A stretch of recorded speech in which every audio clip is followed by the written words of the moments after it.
I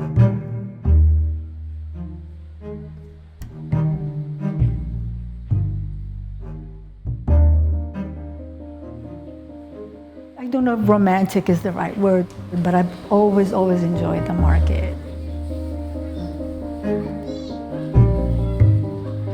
For someone who's never been to the market, they can expect to sort of walk back 100 years into sort of this old world picture. There's open air food stalls that are selling vegetables on the street. You have fish outside on ice. You have butcher shops with the sawdust on the floor. Everything in their sort of own individual shops. It's a very real place.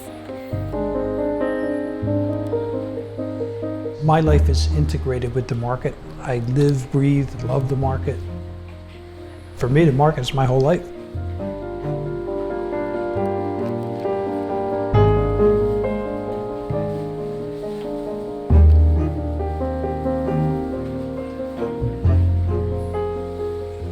I think we had seen each other on the market on and off for so long that I really don't know when we first met. We knew each other as teens. Because she worked on the market, it was just kind of very casual to say hello, good morning, hi. One evening, my secretary was supposed to go to her house for dinner, and she asked me to come.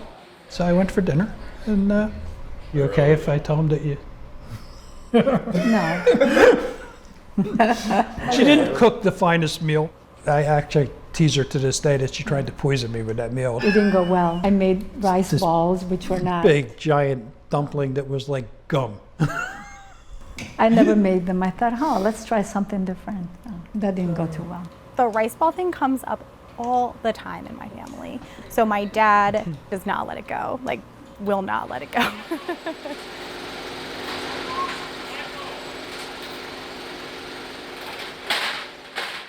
I am Mariella Esposito. I work at Fante's kitchen shop. I'm Lee Esposito. I'm third generation Esposito meats.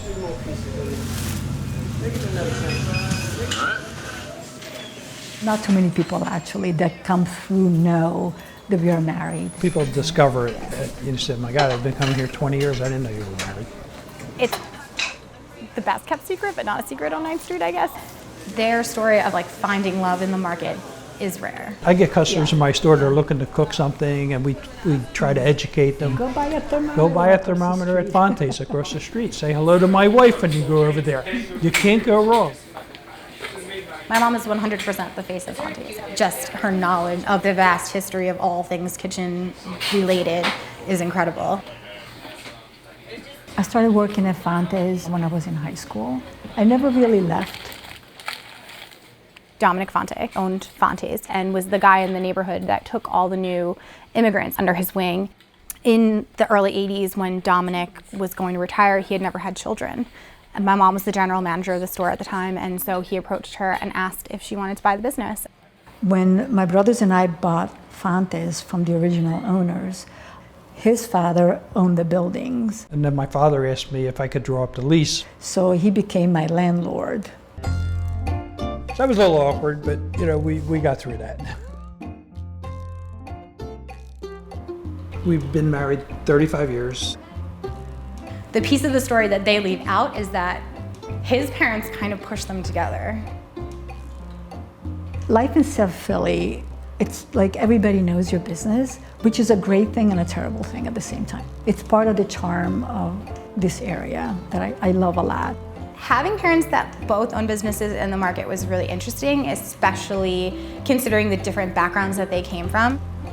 I was born and grew up in Italy. I didn't come here until I was a teenager. We come from a town of nobody, you know, like a small town. All of a sudden we're in this huge city. Philly in the 60s was not Philly of today. Every Saturday, my mom used to grab me to come shop at the market. The market in those days was Philadelphia supermarket, pretty much.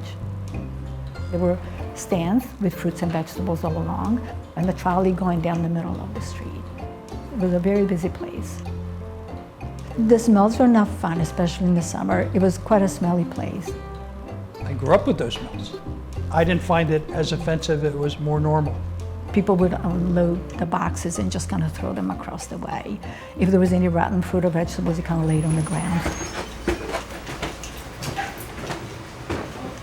I always felt like I grew up part of South Philadelphia because I was here a lot, every week, consistently. At 9 years old, we worked Saturday and Sunday a day and a half. I think it was my grandfather's idea to bring us in at such a young age and put us to work. But then we kind of liked it. We were really good at it. By the time we were teenagers, we were good butchers. We waited on customers. We did the same stuff that full-time guys were doing in their 30s working there. Dad definitely grew up at Esposito. His entire life was there. My grandfather started in 1911. My father and his brother were second generation, and my brother and I are the third. The market is our second home, or maybe our first home. I don't even know sometimes. I think we spend a lot more time on the market than we do in our home. I think I resented it as a child a little bit because my parents worked a lot when we were young. Liana and I work together. We often argue, but it's done with love, and she gets me like nobody else does. Thank you. These are paying with the boxes? Yeah.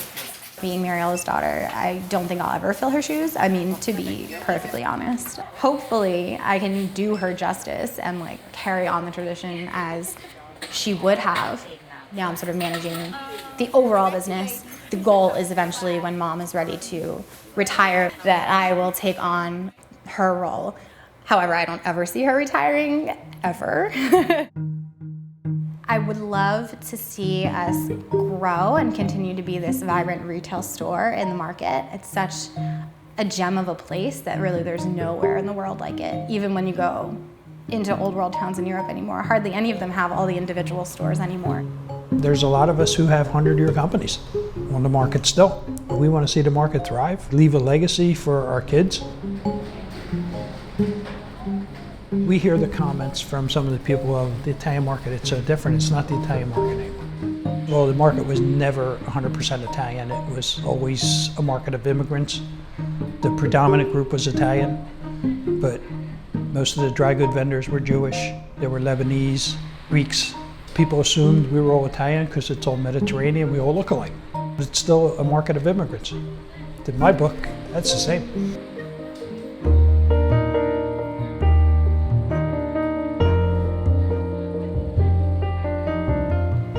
My parents would not have met if it weren't for the market.